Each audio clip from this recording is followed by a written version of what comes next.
Hi, Megane. Hello. We are meeting after 5 years and so many things have happened. You are now a yoga instructor. When did that happen? In 2016, I went to Rishikesh for 1 month and I decided to certify in Ashtanga yoga. I started yoga out of a book. I didn't have anything to do in the winter. I said, oh, why I'm not going to India to do a yoga teacher training? So I did, and I spent 1 month there, and it was life-changing experience, really.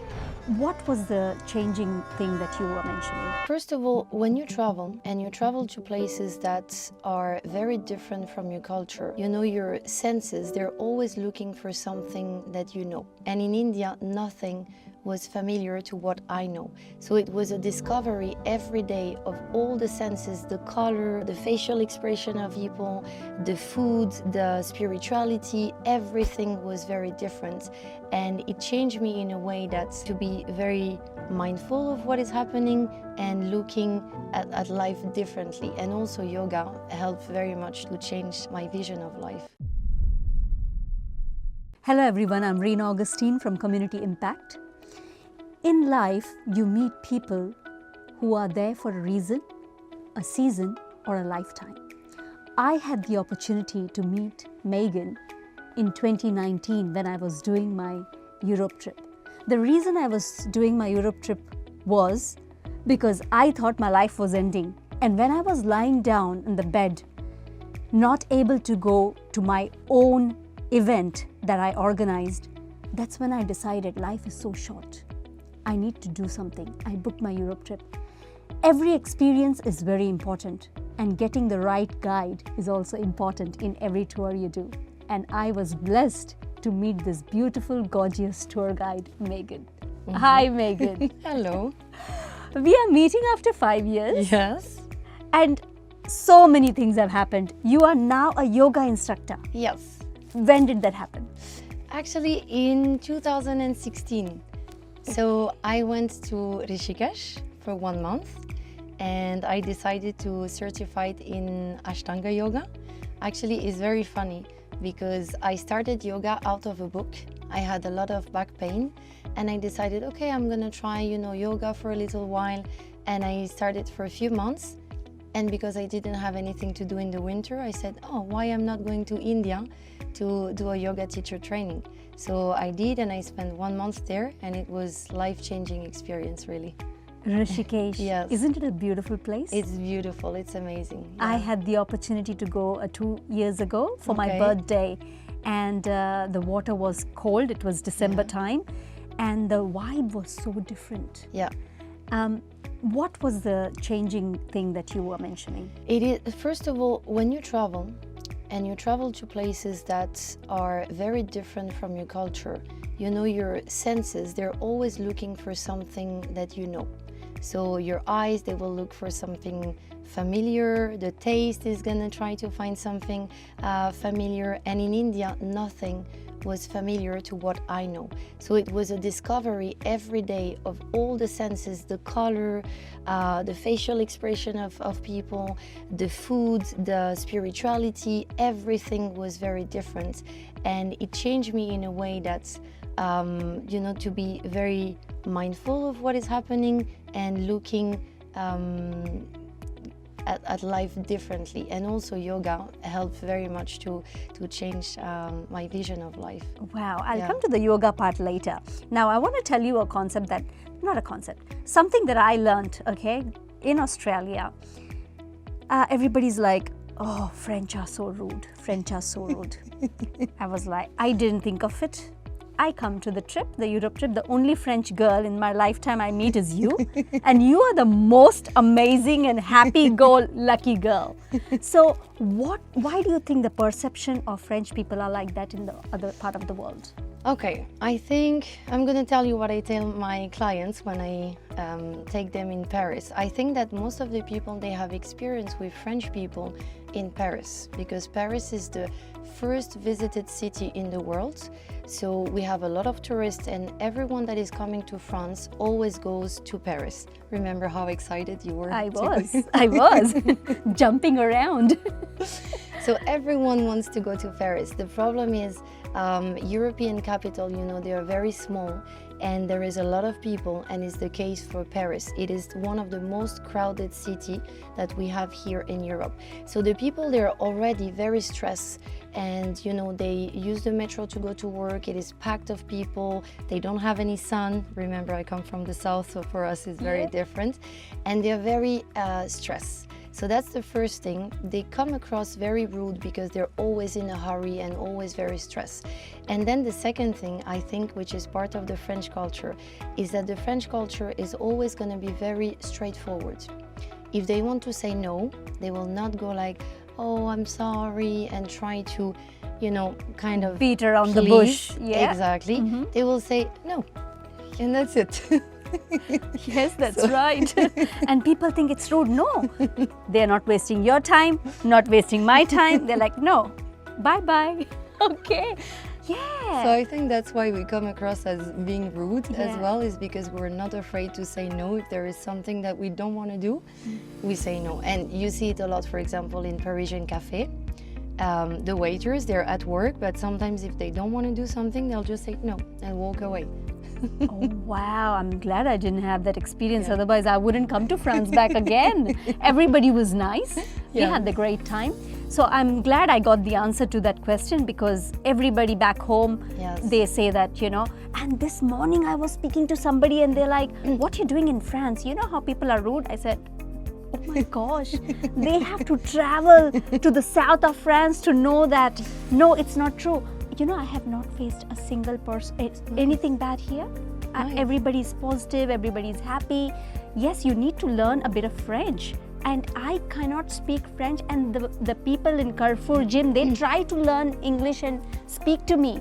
They're so amazing. You know, it's the way, if you, that's why I wanted to do the podcast with you, because you're a traveler. Your brain is open. So your way of thinking is so different to many people. Yes.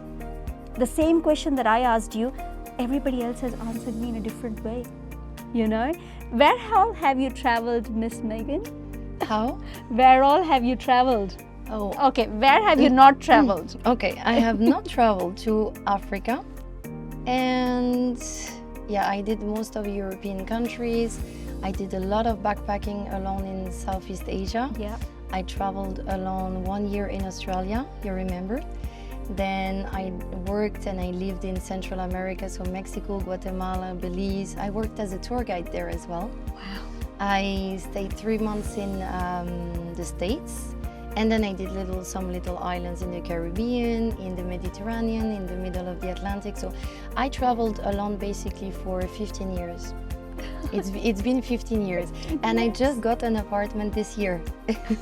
I didn't stop for 15 years going, you know, 6 months there, 3 months there. Wow. Yeah. Don't you think that's the way people should live? Yes. Okay. Yes and no. Okay. Because sometimes, you know, when it's intensive travel, then you come to miss certain things, like simple things in life, such as your family, your friends, cooking.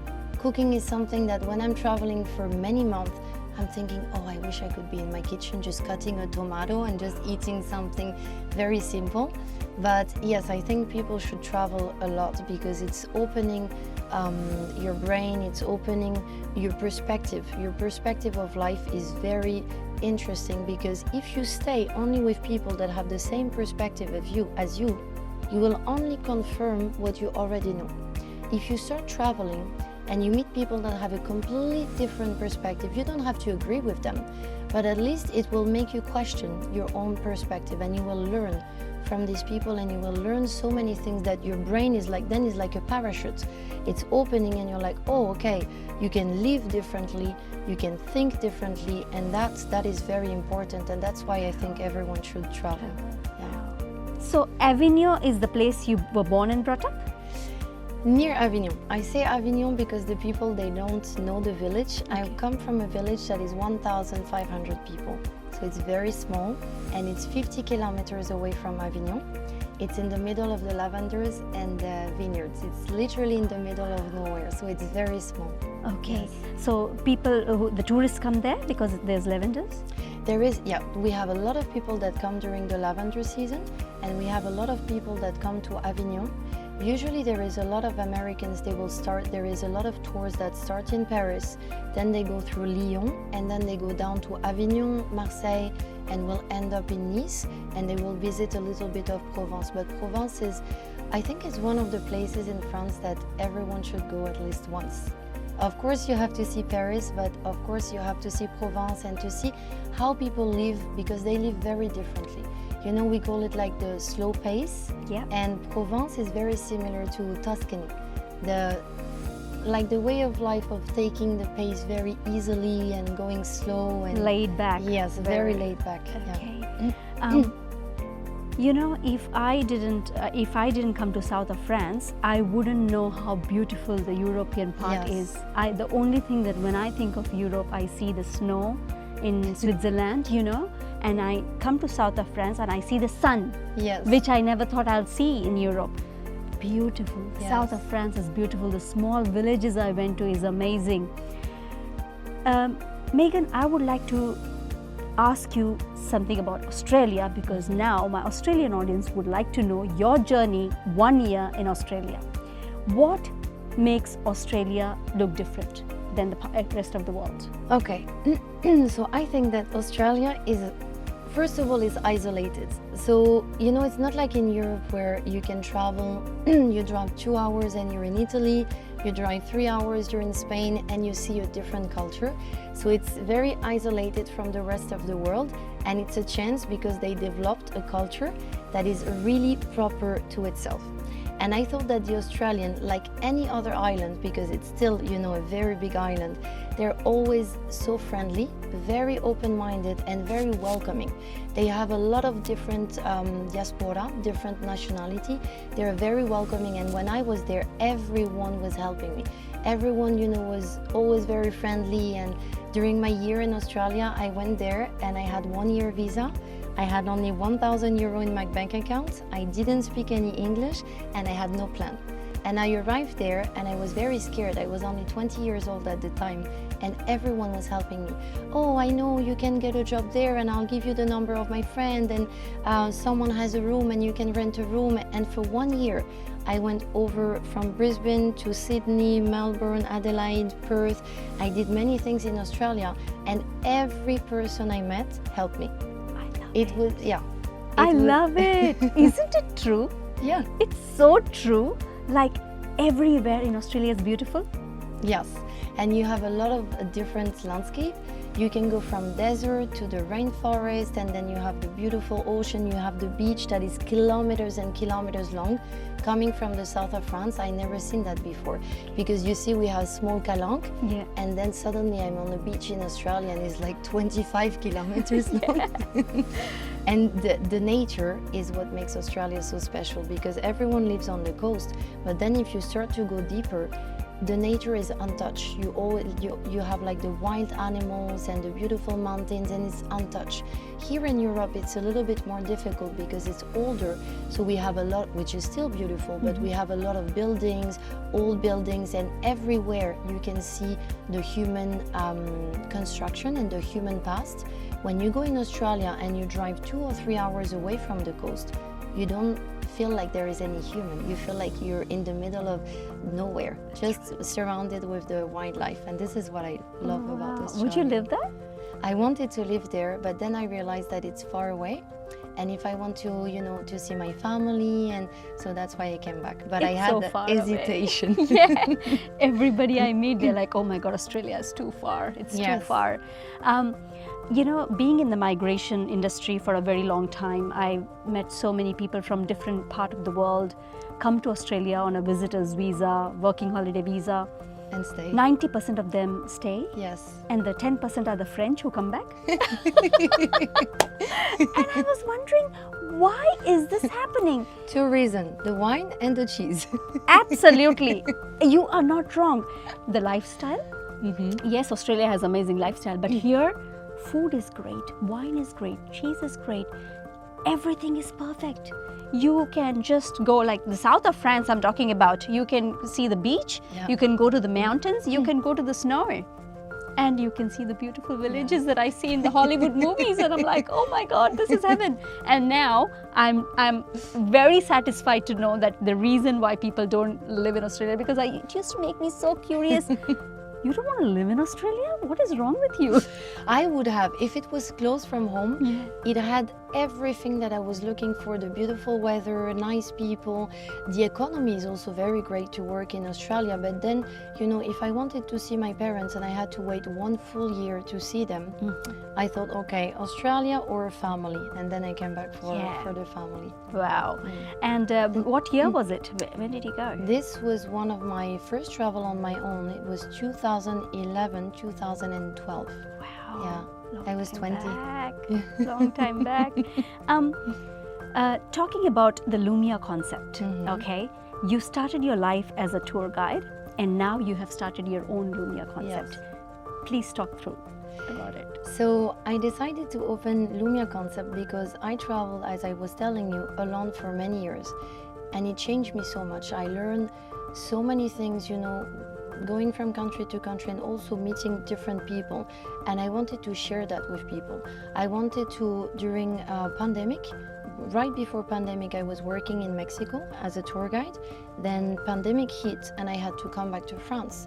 When I came back to France, because I was only working in the tourism industry and my life was basically traveling, I had to pause and think, okay, what do I do now? It was a very long year because, you know, I had to think through, and finally it was 10 years of traveling on my own, and after 10 years I had to stop and, you know, digest all the travels, and I thought, okay, I would like to share it with people, and I would like to take people on a journey, but not just like, let's say, mass tourism, to take them somewhere, take a picture, be happy and then go home, but to travel somewhere and to try to change people's perspective and to try to learn something from the place where they visit.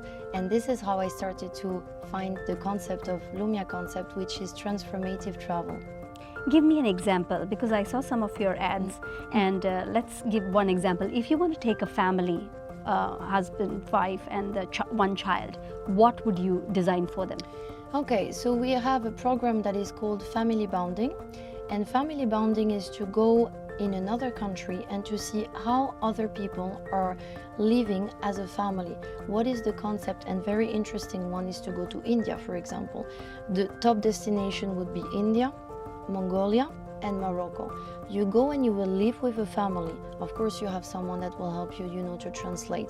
And you see how do they live as a family. What is the interaction between the people? How do they show respect to the elders? How do you give time to the younger one? How do you educate, etc.? You'll live with them for 1 week or 2 weeks, and you will learn how this culture is seeing family to strengthen your bond with your own family, so you can come back home with a different perspective of the family. So you see, it's all about the perspective and changing the perspective through traveling. Oh my gosh. So you organize that? Yes. So it's India, Morocco, and Mongolia. And Mongolia. And you've been there, Yes. You've been to Mongolia and Morocco too? Yeah. Okay. But it's, you know, we have many programs like this, and the goal is always to work on one thematic. So I have different thematic, for example, digital detox for the people that want to unplug and go to in a little cabin, for example, in the middle of the wood. Remember when we went to Slovenia? Yes. So you can rent a little cabin in the middle of the wood and unplug completely. Someone is going to come to bring you food, and you have yoga teaching, meditation, just to unplug yourself from the world for a little while. And I'm also organizing some retreats. So I'm organizing some in south of France. And in south of France, the thematic is the slow living. So the slow living, how to let go of the things of your day-to-day life and learn how to take things very slowly, which we do in south of France. I know. You guys take time to enjoy your coffee, eat your pan of chocolate. Exactly. No rush. Even the waiters and waitresses are so cool and relaxed. I love it. I love it. Okay. Advice for couple. What would you do for couples? So for couples, we have what we call intimate connection. And intimate connection, it's a program that I have with an Italian couple in Tuscany. And you will go there and basically you're learning how to, in French we say raviver la flamme, to put back the flame in the couple, doing some exercise together. So this goes with the Tantra yoga. Okay, so you organize this all. Your travel life has actually opened your mind and given you so many ideas. So how long has been Lumya Concept going on for now? 1 year. 1 year? Yes. So you are dedicated fully to Lumya Concept, or Yes. you're doing something else too? I'm also freelance in tour guiding, so I'm still running some tours for American tour operator, and then I'm also running tours for myself. Okay. You lived in America for 3 months. Yes, Where about? in Wisconsin. Okay. Everyone is asking me why Wisconsin? Yeah, why? Because of it was a school project, so I had to do a work placement, and I was working in a bank. It was very serious, and so that's why they sent me to Wisconsin. Okay. Not to Vegas and New York to do the dance parties. All right. No. Thank you for talking about Australia. Now, you have traveled to India, right? As you said, there's so much of feelings. What you feel here in your country, south of France, is totally different in India. The feelings that you developed and you learned, give me an example. In India? So in India, what I really loved about the culture is that everything is a ritual. You wake up in the morning. I remember, for example, a friend of mine, he was telling me, I wake up in the morning, first thing I'm doing is I'm touching the ground to touch the Mother Earth, and then I'm doing this. Yes. Even the simple thing like waking up is a ritual, and it's helping you to go through your life much happier, because you do everything with consciousness. You know, you will eat your food, and for example, the yoga teacher, he was telling us to imagine the good energy that is coming from the food, and so you're conscious in everything that you're doing. So that is the most life-changing thing that I've seen in India. Wow, that's so true. Like everything people do in India, there's a ritual to it. To drinking water, we sit down and drink water. We don't stand and drink water. It's just like, we thought it's normal, but it's not. It's kind of a ritual. And I think also that in India, people are very connected to nature. Everyone is so connected to nature. I remember seeing trees, you know, with Threads. like with colors. And I was thinking, how beautiful is this? You know, to honor the nature like this, and we don't do this in Europe. And the connection, you know, that the cow, for example, is holy, and you have all these animals in the middle of the street, and everything, every human being, the nature and the animals, everyone works in cohesion somehow. That's correct. Oh my You God. have the cars everywhere. We go past. No, that's But true. everything clicked together because there is this connection with nature, and I think it's amazing. It's a lovely way to Yes. see it that way, you know, rather than saying that, oh, what a chaotic place it is. No, I love it. I love it. Wow. Spiritual path. You are a yoga instructor. Does yoga and food have any connection? Yoga and food? Yeah. So you heard probably your body is a temple. So when you start doing yoga and you start taking care of your body, you really want that the food that you're putting inside your body that will nurture you healthily, and not, you know, you kind of, it's not even a diet, but you kind of drift away from all the junk food, and because you're not interested anymore, not because you're restraining yourself, but because you respect yourself by doing yoga and having this connection with your body, that you're not even interested in that kind of food anymore. So it is really connected. Have you changed anything in your diet? I became vegetarian. Shocking. I didn't want to ask you, you know, because I was like, if she says no, it's contradicting. So you're a vegetarian? Yes. And when did that happen? 2016. So when we traveled together, you did not eat any meat? No. Oh my gosh. So it's almost 8 years? Yes. No. Yeah, 8 years now. And what changes do you feel?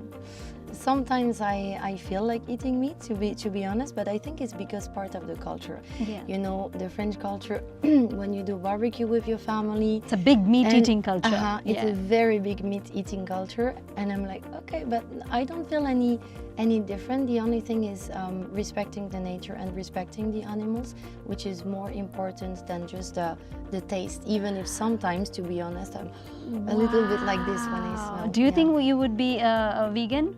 No, vegan. Who's gonna resist the cheese here? Yes, I was gonna say, what normal French can be vegan? I'm waiting for the raclette. I want to eat the raclette. You know, I'm like, oh my gosh, that's the best. Do you like raclette? Darling, when I was in Switzerland, we went, true. And you introduced me to it. So I had the raclette and I'm like, I want to eat raclette because, and everybody's like, oh, it'll be during the winter season. I'm like, okay, winter season is coming. So Megane, very excited about your Lumya concept. If there's 3 things that you would like to advise our audience in anything in your life, what would that be? Okay. First thing is, I kept talking about the perspective, and I think that people need to understand, and it's very, very important, that when you change your perspective, you completely change your life. If you switch, it's like having, you know, eyes like this, and if you decide to look just a little bit different, it's going to change your whole life. So it is very important to change the perspective, and you can do that by hanging out with people that are different. You can do it with traveling, you can do it with books. It doesn't have to be something very big, but you can, you know, change your perspective. Second thing is, and I think it's very important, to start respecting, and it goes also with the perspective, respecting that people don't have the same point of view. And it's okay. You can be very different and don't have the same point of view and be completely okay with it, and just let others live their life like they want, and you don't have to have an opinion on their life. That is really important. And the third one, which is connected to yoga, take care of yourself. Take care of yourself because you're born in this body and it's only you in this body. There is a lot of people that you love all around, and we care about them a lot, but we very often forget ourselves. And once I read something on the book that said, if I was asking you how many people do you love and to make a list, at one point would you put yourself? Which is very important, because if you don't take care of yourself, how are you going to take care of the other people? Wow. You know, on the plane they say, put your mask first and then help others. Yes, exactly. So it's important. The same. It's the so same. important. So perspective, be respectful, respect everything, other person's opinion and their point of view, right? Yes. And take care of yourself. Very important. Thank you so much for your time, Megane. Shukriya. Thank you. Shukriya. Merci beaucoup. Thank you.